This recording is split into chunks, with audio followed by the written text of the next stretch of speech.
माझी आपल्याला सगळ्यांना विनंती आहे, निवडणूक बघता बघता 8-10 दिवसामध्ये आचारसंहिता लागेल आणि पुढे महिना 35 दिवसांनी मतदानाचा दिवस येईल.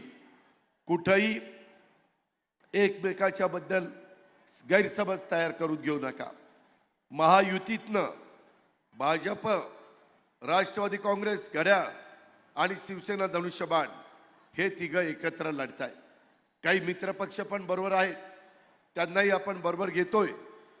तुम्हाला प्रत्येकाला उमेदवारी मागण्याचा अधिकार आहे, पण एकदा उमेदवारी त्या महायुतीमधल्या ज्या घटकाला मिळेल त्याचं काम मात्र इमाने इतबारे राहिलेल्या सगळ्यांनी करायचं आहे. कारण जिथं राष्ट्रवादीचा उमेदवार असेल तिथं भाजप शिवसेनेने तिथं मतदान केलं पाहिजे.